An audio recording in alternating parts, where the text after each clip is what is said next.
Testing, testing. 1, 2, 3, 1, 2, 3. Ah, ba, ba, ba, ba, ba, ba. Oh boy.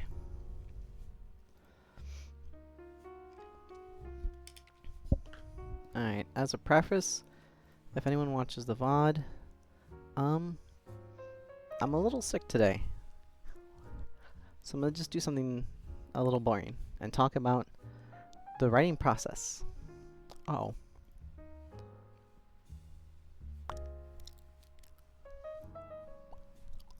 Okay.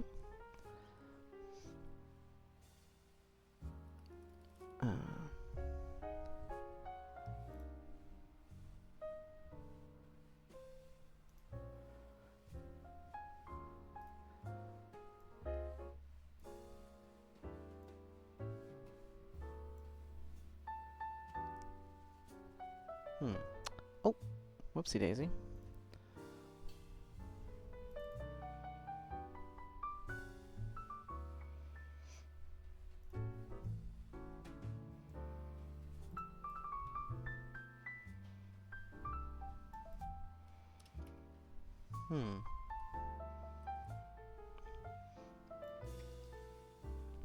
Okay, check, check, check.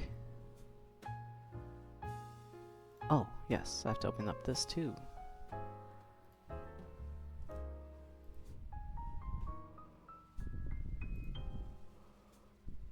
Uh-huh.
Oh, I'm live. Okay. Sorry, I was just reviewing something. And yeah, it looks good. Well, as good as it can be. Okay. Let's erase more of this. And, uh-oh.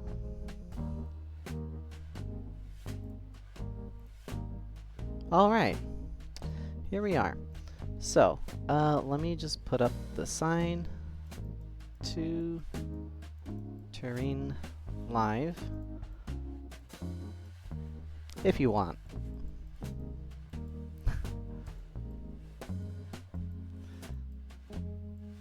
Okay, so VTutor Live is about giving tutoring to any students, or I guess random people. I don't even know if you have to be a student to join. And I would like to help with math mostly, but I'm feeling a bit under the weather today, so I think I'll just do a bit of a lesson plan on the writing process, which is a bit different, but hopefully it works out. Also, if anyone wants to talk about any other subjects that they're on, or they're doing, or they're struggling with, you know, feel free to just type it in the chat. Yeah, and we can help you out. But if you just want to sit back and listen and relax, that's fine too. So, let's try the writing process. Now, unlike the last lesson, long division, this was not done by request.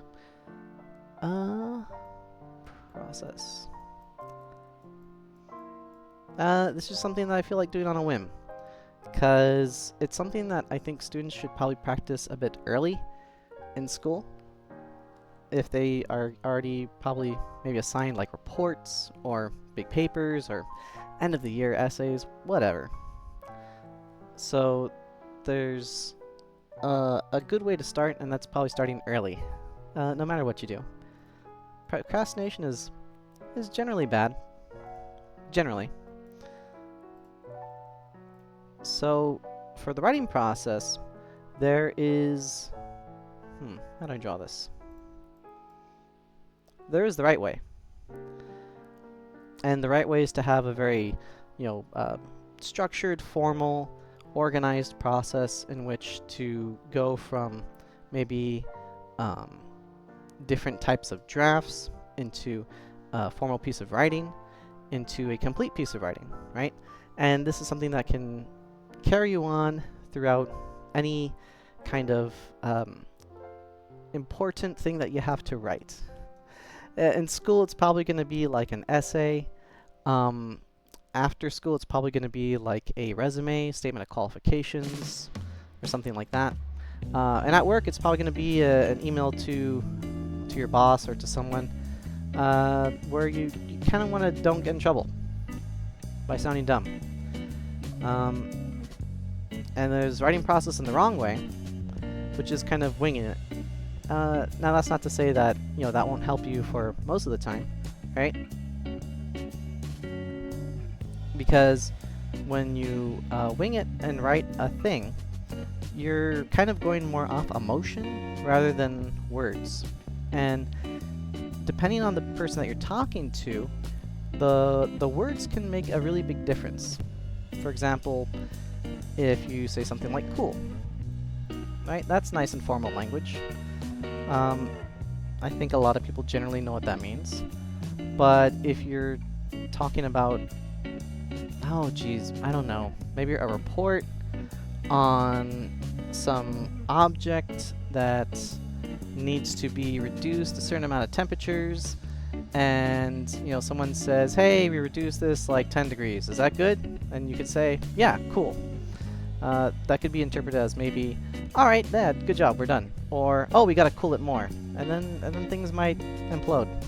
So it's a little important. So there's the right way, there's the wrong way, and then of course, because I'm not a teacher, I'm a tutor, there's my way, which is a little bit of both. It's what works. And what I mean is that there's a very formal way of writing, which is very important, and you do have to learn in school. But then you also got to know sometimes when it's more important to just say good enough and just write a quick thing, because maybe communication is more important than making a very formal piece of writing. So you kind of wibble wobble in between, because like all things, there's really no perfect way to write or to come up with a whatchamacallit, a statement, resume, email. It's a little wibbly wobbly in between. So hopefully, by going over it mostly the right way, I can kind of help you out. So when you're writing something, there's always something that someone encounters, which is writer's block, where you're trying to... Oh, I should probably bring back my little guy. Writer's block, where maybe you're trying to think of what to write, but you don't know. You have ideas, and okay, I have to write, let's say, an essay about some foreign country you've never heard of, right? Let's go with that. It's probably school related. I think they still do that, right?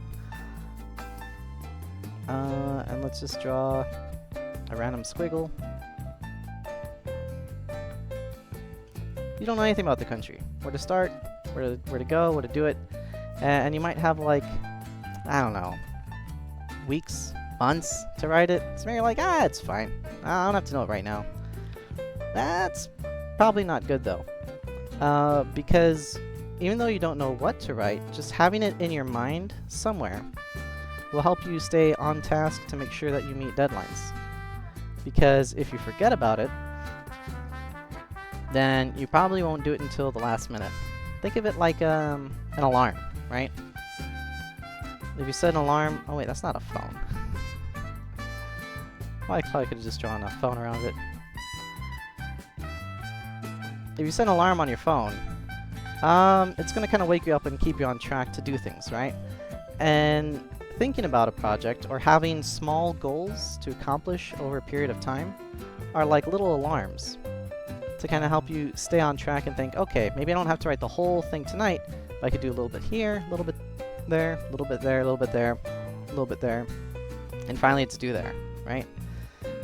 Just to kind of keep it in your mind so then you're just working out just a little bit, so you're not having to stay up until like 6 in the morning trying to write an essay. You're exhausted, you're stressed out, you're doing things you probably shouldn't, maybe trying to think, oh, I'll just play a quick game of League, that'll clear my mind. And then it's like 6 a.m. and you're like, ah, crap, I have a blank page. So that's bad. Don't do that. So the first part would be just to set a small goal to go buck wild, right? Just to brainstorm. So instead of not knowing what it is, you just kind of come up with rough ideas. Let's see. Let's do a cloud that looks stormy. So brainstorming is where you just maybe have a piece of paper, a Word document, heck, even a notepad text file, right? Because a lot of work now is online on computers. And you just start writing. You just write whatever, mildly related. Some things are going to slip in. Maybe, you know, thinking if you're hungry, you might be writing some food that you're hungry about. Doesn't matter, right? You just write whatever and just try to stay on topic as much as possible. So you think of maybe the country, I don't know, pie charts related to the country, stats and graphs, food at the country, right? Maybe a war. Is that a good sword?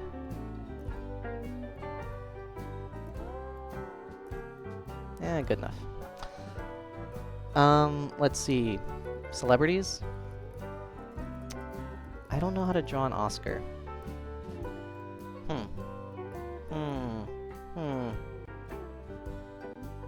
I don't know how to draw a celebrity. Let me just draw a nice gown. Eh.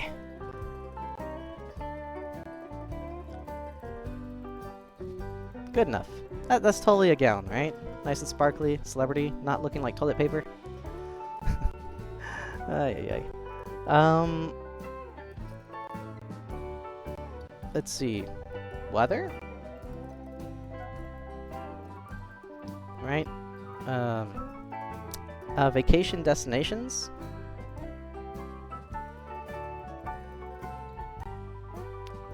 With a little beach umbrella?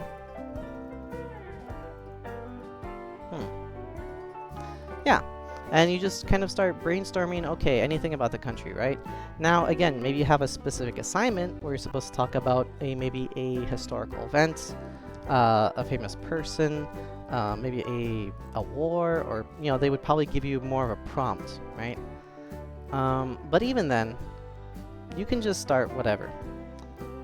Again, the right way would have you very rigidly focus on only the prompt. It's what your teacher tells you. And you have to do only that. However, I find that to also be a bit limiting in that maybe there's some other outside factors that you don't consider. So, let's say, what's a foreign country? Let's try Somalia, right? Let's try the Somalian Civil War. Why not? Alright. Somalia Civil War. That's your assignment, right? And you just kind of have a bunch of nonsense on your paper. Now, maybe you might only want to focus on the Civil War. Sure, that's important. Maybe stats, maybe dates and times. and the country itself. But, I mean, just by not limiting yourself, you might be able to find tidbits of info that maybe you didn't realize, right? Maybe there's a celebrity who wrote a memoir about their experience in the Somalian Civil War. Maybe there was some kind of conflict that was determined by some kind of weather event. Actually, even a better one is the American Civil War. Oh my goodness, why don't I do that one?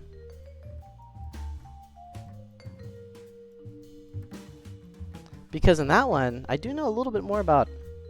And I know that, at least for the food part, there's some there's some things there that happen. So in the American Civil War, a lot of soldiers, I think, suffered icky diarrhea. And they did that because they were no, wait, not the Civil War. The War of Independence. There it is. War of Independence. I'm getting a little mixed up. Sorry, I'm still sick. Independence. Alright, so say for example you have a report on the American War of Independence, right? And there's a lot of soldiers at the time who were dehydrated. They would be fighting, they'd be in the hot, sweltering weather, which maybe you might not think about. And then they would try to drink water, and that would cause them to have icky diarrhea. And because of that, a fair amount of soldiers, I think, died from dehydration because they had diarrhea. Because what they would do is there'd be like rivers, but then they'd also be like have like blood or other kind of bacteria. And so then they would try to drink it, swat away the blood. Sorry, I just remember this one vivid story. And they would later die of diarrhea because they were just so dehydrated, and they tried to hydrate with, you know, river water, but it ended up getting kind of bad, right? And even, you know, things like whatchamacallit, poetry, right? You're just, you know, maybe you think about poetry for some random reason when you're bringing up the War of Independence. Well, maybe there's something there where maybe there's some famous poems. There's definitely letters. And a lot of historical documents that you can use to supplement what you're going to write. And so all of a sudden, instead of just focusing on the War of Independence, you're focusing on the totality of the environment at the time. And that's going to make a much better written thing than maybe what you're planning to do in the first place if you just focused only on the war, right? And so once you have this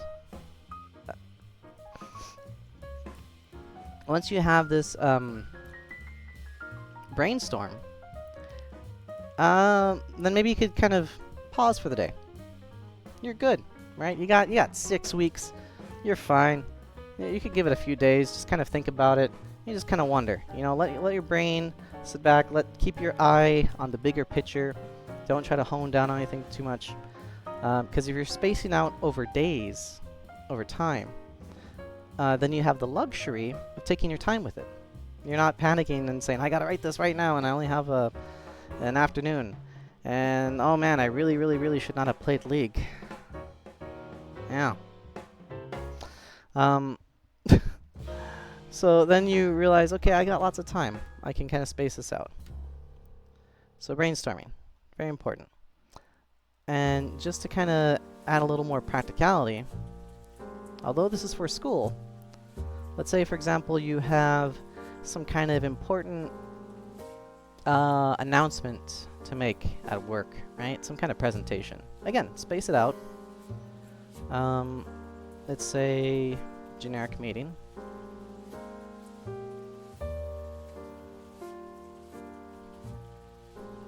And unless you're crunched for time, you could still brainstorm as well, right? Just have a bunch of ideas. Now, again, I think usually for a work environment, you might not have that kind of luxury. And so then maybe you want to, you know, compress the amount of time. Maybe instead of like days, you might have a day. And so then you got to divvy it up instead of over a period of 6 days, you got a period, or 6 weeks. You divvy it up in a period of maybe 6 hours. right? And again, it doesn't have to be exactly on the hour. You can be wiggly wobbly. You could just brainstorming for like 5 minutes and then do other parts. Brainstorm for 5 minutes and then do like the other parts that are much more important and devote more time to the other steps and only give a little bit of time to the first step. Again, you kind of got to use your head, and you'll get a feel for how much time you need for each step while you're in school and you actually practice this. So, you know, success in this kind of thing in school can bring professional success if you're working with computers and meetings and boardrooms.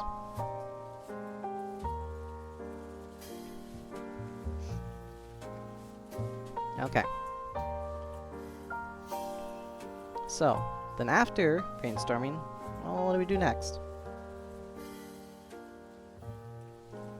Well, let's find out.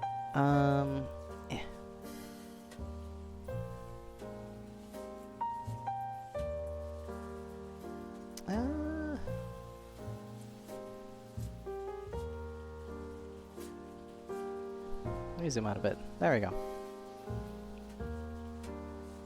So the next step would be the outline, which is before the rough draft. Again, this is more of a formal thing. So I'm leaning more into the formality, the formal process, rather than the, you know, random do what you want process. But the outline would be... Wait, did I say outline? Yeah. The outline is where you would categorize each part.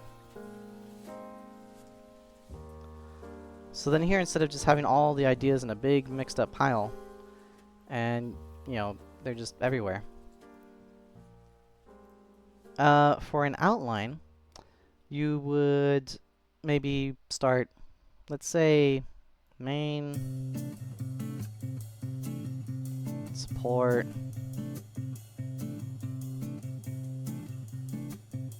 and closing, conclusion, conclusion.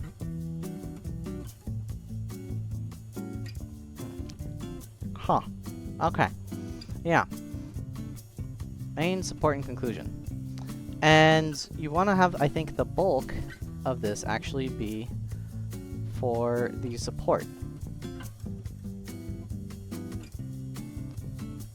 The reason being is because, say for example, I make an unsubstantiated claim, right? Like,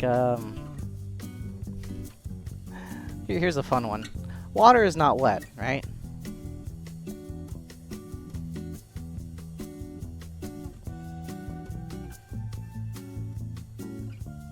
And, you know, depending on what you know or don't know, you would agree or disagree with this statement. You don't need a whole lot to kind of say something outrageous like that, but you probably need a lot to support it, because people are just going to have questions saying, what do you mean water's not wet? And then once they kind of go through what you have to say, they'll be like, oh yeah, sure, why not? Water's not wet. But,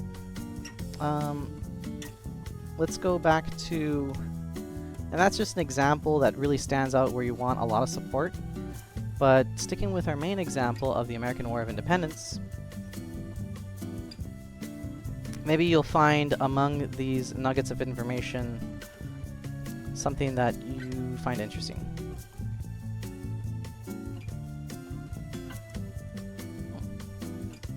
Right? It doesn't have to be like exciting. It doesn't have to be, oh geez, I don't know. Something that's weirdly thrilling is, oh, what's his name? There's an egg dish. Not Benjamin. Oh jeez, why am I forgetting? He's the Benedict Arnold. Benedict Arnold, right? So if you want something interesting to write about, that's kind of a big celebrity of the time. Benedict Arnold.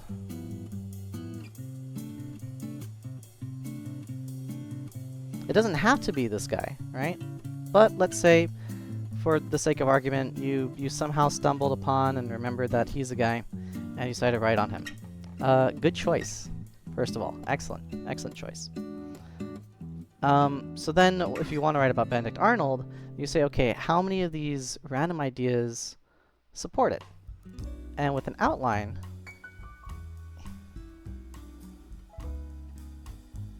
you'd have it a bit structured, where,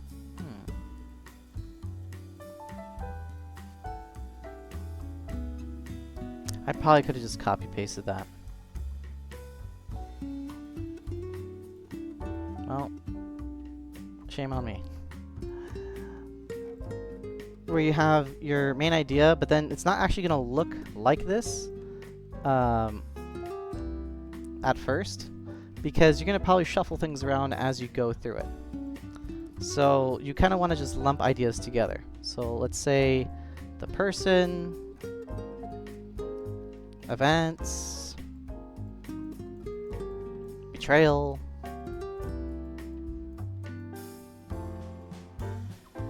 AL.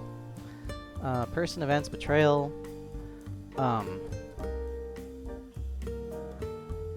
personal life,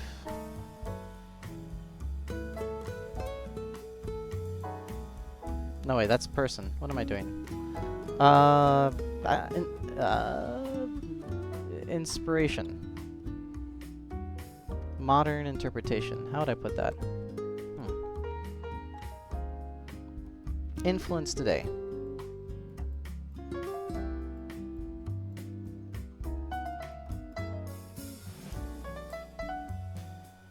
And so forth.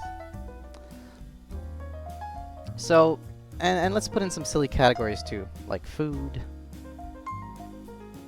wife, and friends, right?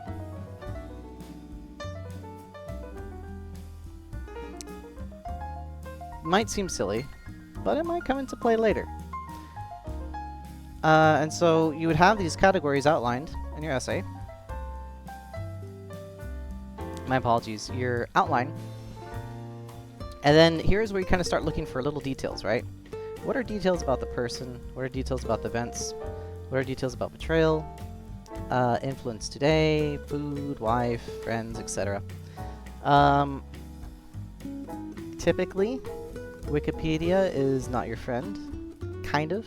It can be to get a primary source that you look at Wikipedia. So you would say like, oh, here's Wiki.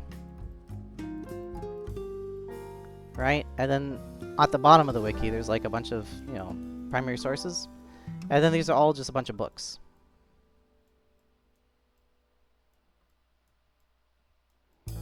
And so it's these books that will help you. Not the Wiki. And the reason why is because if you're going to copy and paste from, let's say, a wiki or a website or something like that, how should I put it? It's not the whole complete story, right? Maybe there's details that are missing that you might have found interesting. You really want kind of more little details that shows the reader that you actually know what you're talking about and you're not just giving a generic description. So say, for example, if I were to talk about food, right? And this is more towards George Washington rather than Benedict Arnold himself. But food at the time is that people had very, they might say on a wiki, oh, people ate soft foods. And Washington had wooden teeth. Right? And so then that's all you get from the wiki, unfortunately. I don't know if this is for sure, but I'm assuming that that's kind of what it is, because when you look at the actual source material, what they say instead, and let's see if I can zoom in a bit, is that people would eat barbecue. And it'd be extremely tender meat. And it was very popular at the time because dental hygiene was poor.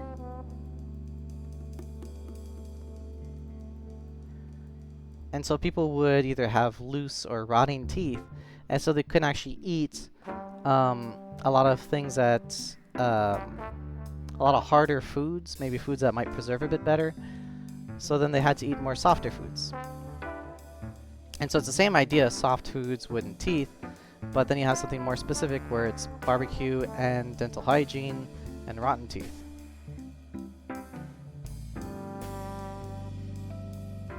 And so it's these little details that's what's going to set your writing apart. It's going to show that you're the expert, that you know these small and specific things. And just to go back, in a more practical example for the generic meeting, right? Let's say, for example, you want to have a chart, right? And it's one thing to just have like a pie chart, and you can kind of draw it even in paint, right?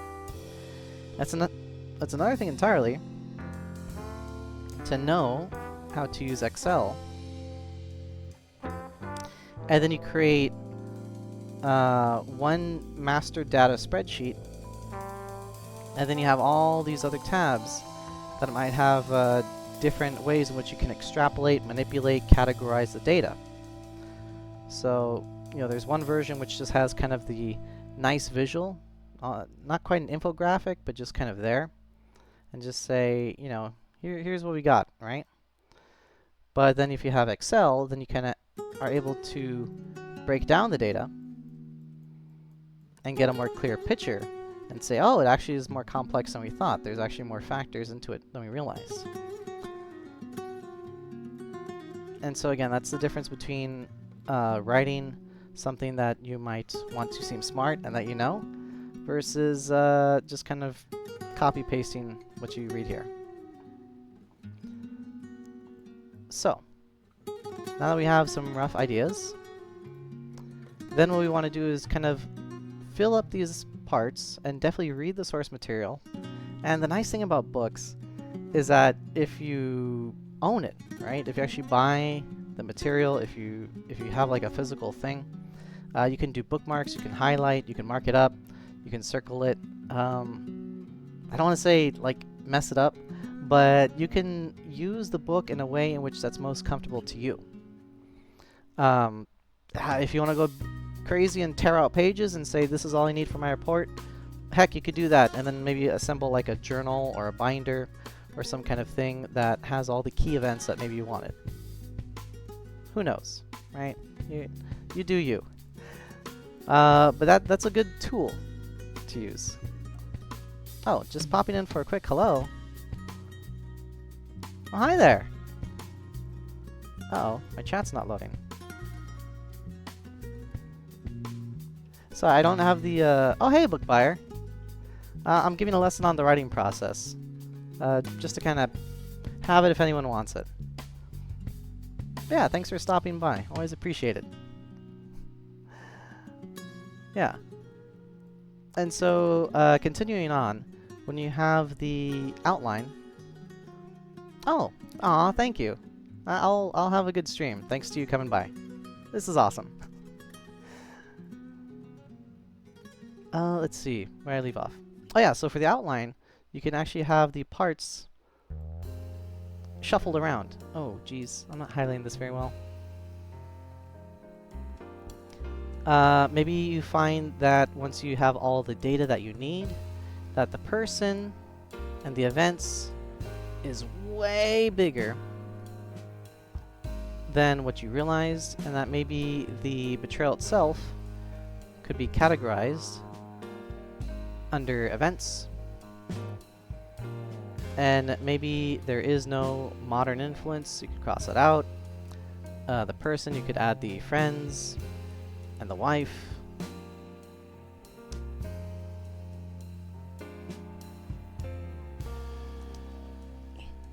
There it is.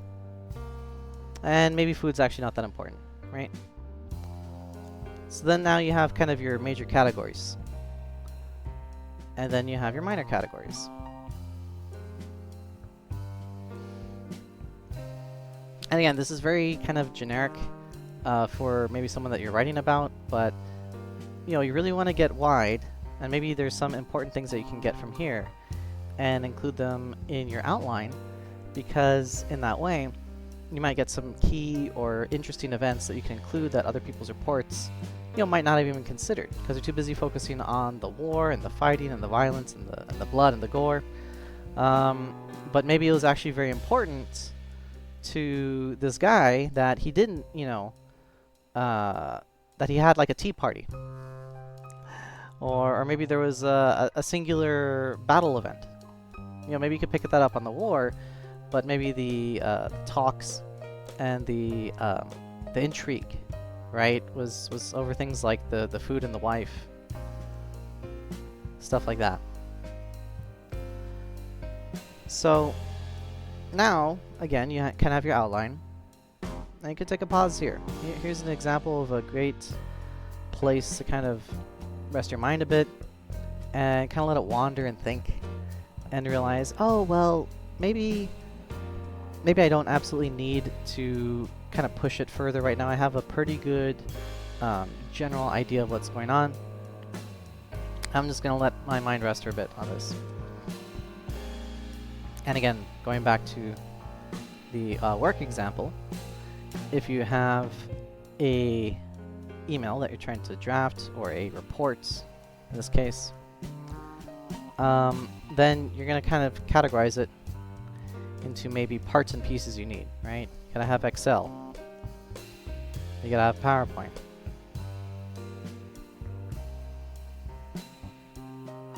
You gotta have, I don't know, animations.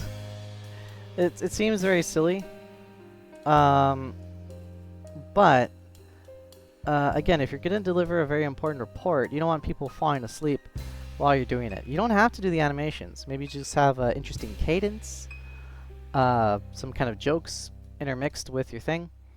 But yeah, I would actually say interesting stuff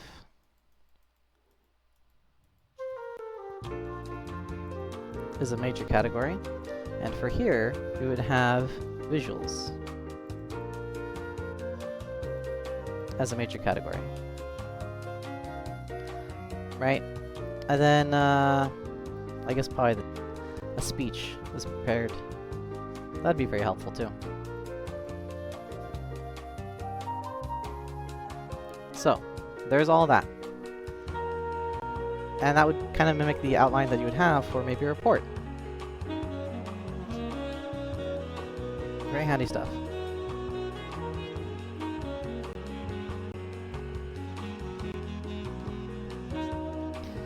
And then, going from here, let's see. Yeah, we still got time. Going from here, then you start getting to your rough draft. And this is kind of where you want to, I don't know, it sounds kind of weird to say, but you want to fill in the dirt. You want to fill it in. I guess a visual way to represent it is, let's say, for example, you have a pit, and this is your report, right? Your brainstorming is where everything's just kind of scattered all over the place. Oh, I'm gonna mute myself, sorry.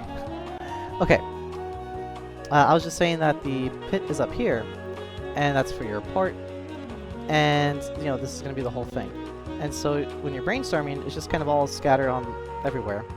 When you have your outline, this is kind of where you have your major ideas and your support. And then when you start doing the rough draft, this is where you start doing all the word salad. You just say a bunch of things, and honestly, just like filling in a pile of dirt, the more the merrier, right? It's better if you have just a lot to work with, and then you kind of chisel it down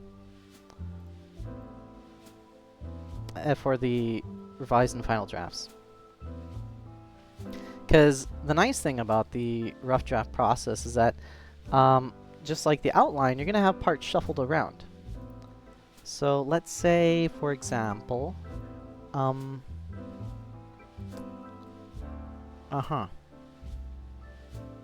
you have your report here, and you have a paragraph here, a paragraph here, some details here, paragraph here, details here. It's fine, right? Because maybe you'll realize as you start writing it out and you start filling in the chunks, you may see that, oh, actually this detail, it kind of fits in here, and I was struggling for space, so this kind of fills it up nicely, and actually these two are related, so I'm just gonna, you know, mush them together and try to make sense of it. This is actually really small, so I don't know what I'm gonna do with this. Maybe I could actually just have this part and kind of cut it into pieces and slices, because it's just more kind of random interesting facts. I'll just have a piece here, a piece here, a piece here, stuff like that, right? So you can be as messy as you want with the rough draft. You often, what I find is that maybe I'll have what is basically a very concise outline, everything nicely written, right? And I just have a whole bunch of details and extra words and things I gotta include on the bottom. And then I gotta kind of shuffle them back in and say this fits here, actually no wait, it's bad, let me just never talk about this again. And, you know, let's put this part here, let's put this part here. Oh, my thing looks pretty messy, so let me just try to space it out a bit. Because this starts to look like its own middle paragraph. And then this thing that I thought would be good for the intro is actually fantastic conclusion because it merges with all these little pieces and it kind of makes a complete story. Stuff like that. So feel free to be messy with the rough draft. You can, it doesn't have to be pretty. It doesn't have to look like, it could look like the ravings of a madman. Where you're kind of loosely talking about something and you're just trying to see kind of what fits. And it sounds like you're yelling on the street corner at people about Benedict Arnold. That's fine. No one's reading this. You're reading it. You're trying to make it not sound crazy. That's part of the process, right? And again, similarly with the here, when you have, you know, your project, let's hone in on the speech part, right? Because this is more related to the writing. Let's say you have a presentation, generic meeting, and you know how to do the Excel and PowerPoint, all this stuff. The rough draft is more relevant to the speech, and let's say you have all these things written about that are very concise, and there's other things you want to put, like a silly joke about a dog. Is that a good looking dog? Let's find out. Right? Because you think it might be relevant or related to what you're talking about as an allegory or a metaphor or euphemism. And then, as for say for example, you wanted to kind of say, "Oh, this work sucks. I'm mad." Right? You could put that in your rough draft. No one's reading it. You're not submitting it anywhere. You just kind of have it in there and just say, "Ah, the work sucks. I'm mad. This is unfair." And you might have something random like, let's say, we should get paid more.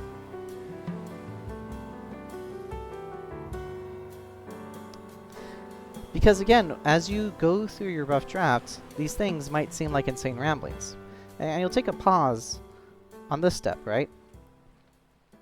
And just kind of leave things like these insane ravings, where it's all kind of mishmash and it kind of makes sense. Maybe you have like sentence fragments, incomplete thoughts. That's totally fine. This is not your final draft. It's not even close. But you're getting there. Because here, then, we would move on to the revised draft. And so, if you think about it, it's kind of a... This is how many parts is this? Brainstorm. Into outline. Into rough. Into revised.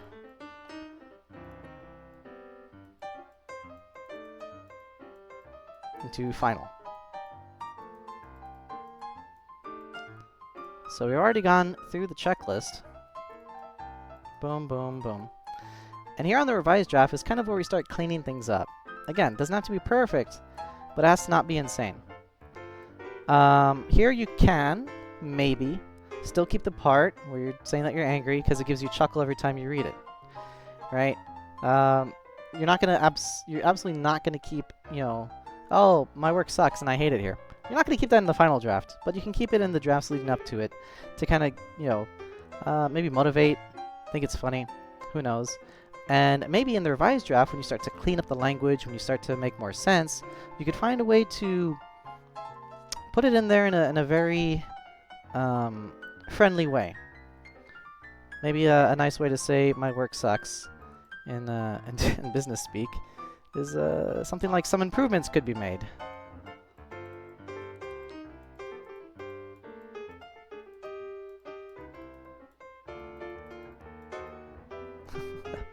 Some improvements can be made, and this proposal that I have would lead to those, and it may also increase profit for our organization.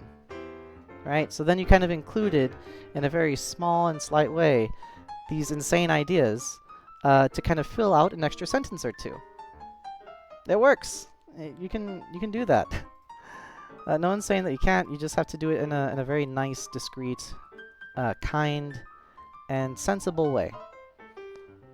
Although you do have to be very careful, because if you do use bad words or slurs, and then you're writing your essay or you're writing your paper, or even if you're writing the war about independence, right?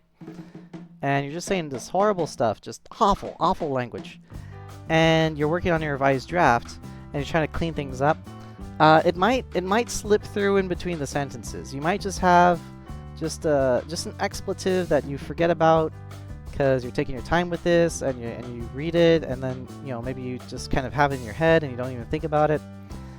And then for your final draft, it might accidentally stick in there, and you might accidentally submit a paper with a very bad language in there. That can happen. I can promise you that. It's funny in hindsight, but it's very embarrassing at the time. So please don't do that. Try to keep your language within the boundaries of what's happening here. All right, or at least change it to something that's like, I don't know, like some term at the time. Was it like a silly nanny, a nanny pot, pretty hot something? I forgot, but that was kind of their version of colorful language, and it sounds very silly at our time because no one uses it, no one really knows what it means. They even did this in the Avengers, right? Mewling Quim. That's what they did. No one knows what that means. Yeah, but once you Google it after the movie, then you're like, yeah, that's... I don't know if that's PG. But that's kind of how you got to do it, right? You can keep in even the madness with the sensible stuff to fill out words. Because again, right now you're kind of filling in the dirt of what your core ideas are. Sorry about that. So maybe some little experts, some extra words, some ideas that kind of float and are relevant could help fill up that space. Okay. Next. Oh no, am I going over time? No, I'm good. Okay. And so for the fries draft, again, this is where you want to really clean it up. This is where you kind of want to make the sentences stretch, or maybe if they're too long, you cut them in half and spread them out a bit. This is where you kind of have your ideas, not so much free-floating, but more just kind of lining up nicely, where things start to make a lot of sense. And what's a good way to... Well, I gave the example of filling in dirt for the... more so for the rough draft. But here is where you just have a lot of rough ideas. And you just kind of... Or I shouldn't have done it in just one thing. Okay, so here you just kind of have like a lot of rough ideas still. And then here is just where you kind of smooth it out. Again, it's not perfect. This is still the revised draft. And you might... I find that when it comes to... Let me go back. So you don't have to be blah, blah, blah, blah, blah. You don't have to be perfect with your revised draft. You kind of work and slow out some parts. There might be some little bits that are kind of janky and you got to kind of think about. And that's fine. That's part of the process. You're going to have some oddities in there. And so I find that when it comes to professional work, this cleanup, this detail, is actually a large amount of time, because this is where you kind of have the key idea, and you kind of shape it and carve it into something that really makes sense and really kind of resonates and really explains it. Actually, it's less just like a perfect cut. It's more like you kind of cut here, then you cut here, and you're kind of working on your idea. You got the rough draft, it's all there in a big bunch, and then you kind of smooth it out a bit. You take your time, maybe, and this is the part where maybe you could space it out. So let's say instead of a week, you would do it every day that week. So, maybe it depends on how fast you write. Could be anywhere from like, I don't know, 20 minutes to 2 hours. Depends on how much money you want to get paid when you start working. Because this is a very important skill, because you got to carve it up and kind of figure out, okay, is this idea good enough? Is this idea good enough? Yeah, you know what? I'm starting to see the shape. This makes a lot of sense. And then you start erasing the pieces that you don't use or don't need. Maybe you realize you shaved off a bit too much. That can happen. That can happen, so that's why it's important to save these individually. You want to have an archive of each of these parts. You don't want to just overwrite them, because just like, how do I put it? Just like, if you ever played an RPG, and you have a bunch of game saves, because maybe you want to have a save for, something where you kill an annoying NPC, and a save for maybe you don't know if this crucial decision is important, so you have a save here, and maybe a save where it's your latest save, right? But then you're also quick saving a bunch of times here, because you don't know if these complex decisions you're making are going to have some serious consequences, and you don't know if you're going to save all your friends and NPCs. It's kind of like that. You want to have a bunch of saves, and so just like that, you want to have just a bunch of different versions, so then if you delete something that you don't like, you can always go back, load it up, and realize, yeah, you know what, this chunk that I had a while ago, this was actually pretty cool. It added something to it. It added some flair. And that's the revised draft. And then finally, there is the final draft. The final draft is where we have our revised draft, and then we start doing things that aren't necessarily writing, but would improve the writing. One very good example is you just read it. You read it out loud. You read it to yourself, and you think, okay, I'm going to just take this whole piece of paper, and I'm just going to read every single word and just, read the whole thing as if I'm talking about it. And then as you read it, then you realize, you know what? This really can move here. Now, again, depending on your writing, this step can be devastating, right? Maybe you realize, oh, crap, I've strayed way too much. I've talked all about barbecue, and I've lost the sauce because I'm supposed to be talking about Benedict Arnold. So by reading it out loud, this will kind of help you figure out what is the where you're going, how you're sounding, what's going on. Does it make sense? Did you include any bad words in there? Is there anything that needs to be smoothed out? Is there something that you're only talking about for like a second and is actually more important? And is there something that's nonsense and you're talking about for way too long? Just kind of reflecting and reading it. And again, this is something that you can do a lot, but you can only do so much. This is where the the power of friendship comes in. Let's draw some friends, right? The power of friendship. So if you have friends, right, and they don't just have to be friends. They could be coworkers. They could be your teacher, teacher aide, your vlog. I don't know. It could be anything you want, as long as it's a living, thinking human, and you could read it to them and just say, "Hey, what do you think? What do you think?" Right? And someone may think, "Oh yeah, it's great." Someone may think, "Oh, it's trash. Why are you writing about this? It's awful. It's all about barbecue." And someone might think, I'm nonplussed. I'm kidding. I'm using that word incorrectly, but it's a funny word. So there's all different kinds of opinions you can have. And again, uh, you kind of want to weigh them against the person too. So if this is your professor and they say it's great, you're good. That's your final draft. You can stop.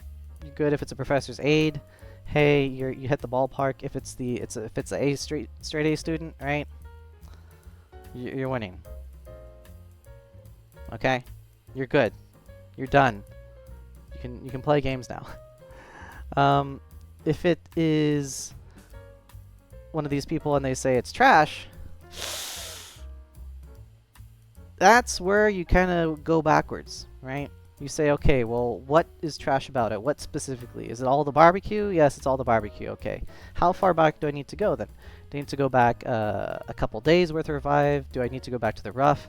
Do I need to go back to my outline and accidentally did the whole barbecue? And because you already practiced these steps, you'll be able to skip from one to the other fairly quickly and be able to redo it because you already know the process, but just in a more compressed timeline. And because you have all these saves, then you have something to work off of. You're not just throwing the whole thing out. You're keeping good advice on what to focus on and what not to focus on. If it's someone that says, I just don't care about it, and it's your professor and A+ student, well, there's a saying, or rather a joke, but it's kind of a saying. What do you call a doctor who graduates last in his class? A doctor.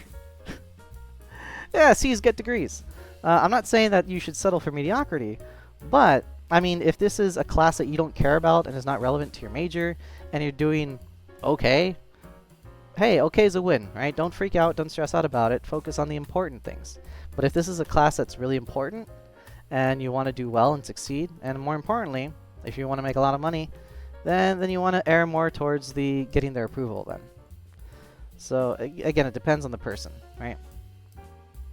And again, if you're just asking friends and family,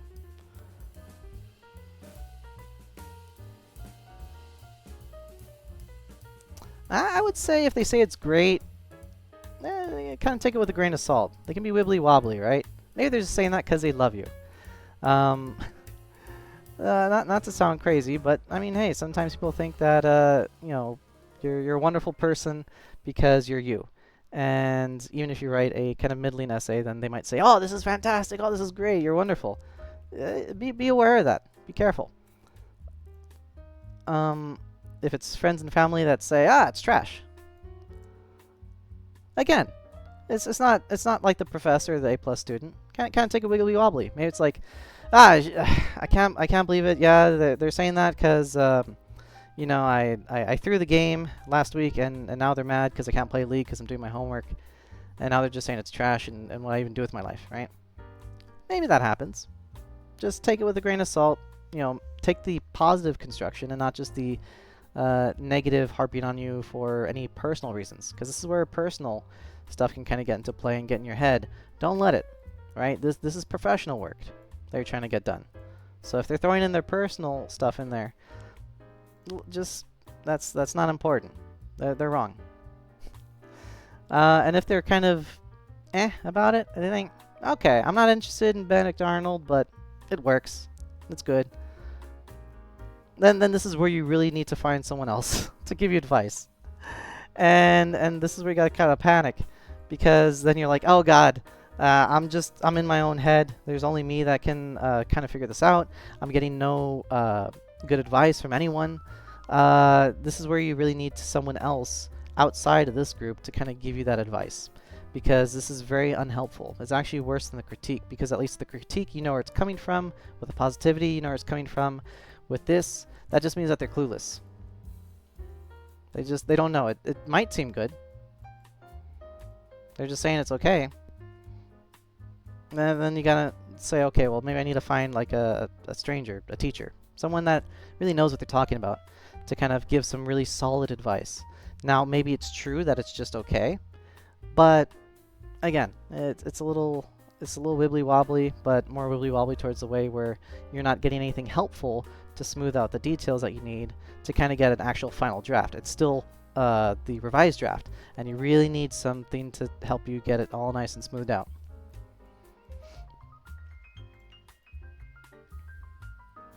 And now here's another thing, is what if you ask AI, right?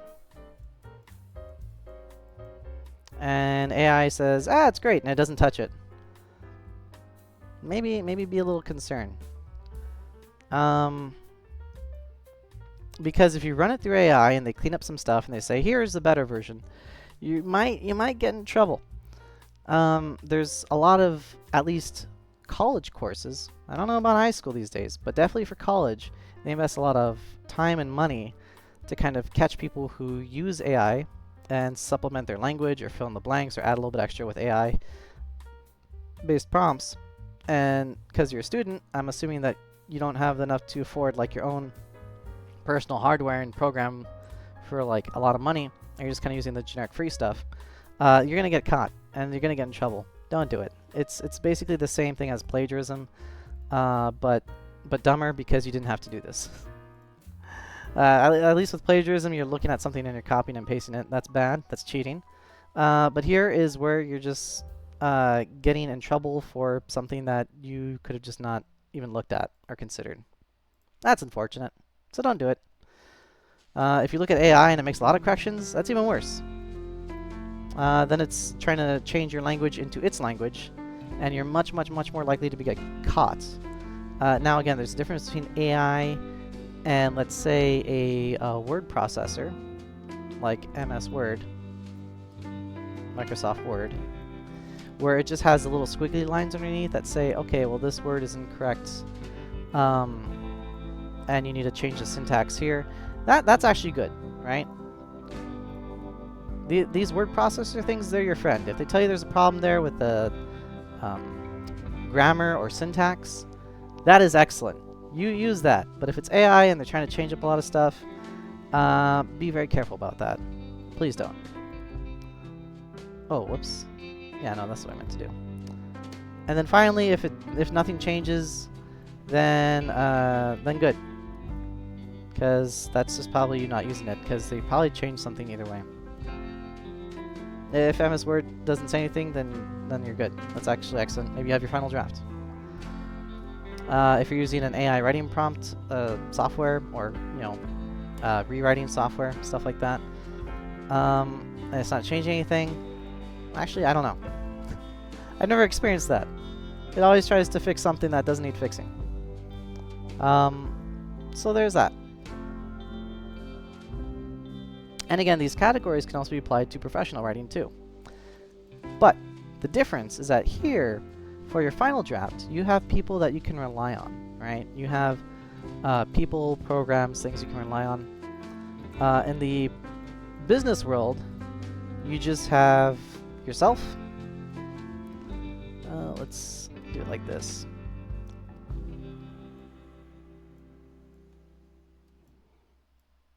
You have yourself and you have MS Word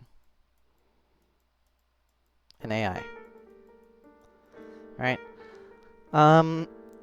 So yourself will be the only kind of major asset that you can use to refine your revised draft to your final draft.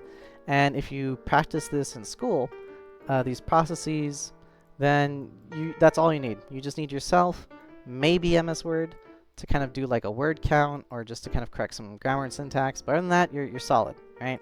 You're good. However, there are some people that do writing, and how do I shrink this? Am I able to shrink it? I am. That would overly rely on AI, and I've seen this where maybe they overly rely on AI prompt and writing, and they don't have all the skills they need, and so they supplement with a generic AI. And this can be a problem for the very specific reason where you might misuse a word and piss off a boss. If you're doing something important enough where you're talking to someone who cuts your paycheck, or a vendor, or someone that you're working closely with, and you use an AI prompt, it's not quite there yet. It might misuse some language. It might give the wrong dates and times. Not quite exactly, but it might overpromise which could cause you to underdeliver, or it might use overly formal or overly romantic or overly casual language that doesn't match the context in which you're trying to do this presentation, right? There's a difference between presenting to your team, to your supervisor, to a whole unit, right? There's differences in that. And so these tools that I've seen, specifically ChatGPT, not quite there yet. Maybe it get there, right? But then also consider the future, where if this thing can kind of do your job for you, then what are you getting paid for? Right? If this thing can do the presentations, it could do the words, and it can kind of compile the data, what are you getting paid for? You kind of gotta worry. So then maybe you try to look into a career where this is not going to be a factor. And if it is a very helpful factor and something that really kind of does a lot of your work for you, expect it to do more of your work for you, and then be kind of worried about that. Because again, it's a little different. You could think of it as like, it's a tool. You could think of it as a tool like maybe Photoshop. And you know, Photoshop allows people to kind of edit their own pictures. And how do I put this? When people used to take pictures, you know, they had like a camera, and then they had to go get it developed by people who worked in an industry developing photos. And then you had the physical thing, right? You had the picture. Cool. But when the technology replaced them, where it's just kind of a smartphone, and you could put it anywhere you want, you could print it with machinery, you could save it on a computer, and that's good enough for you. I don't know why this is a computer. I should be doing it like this. There you go.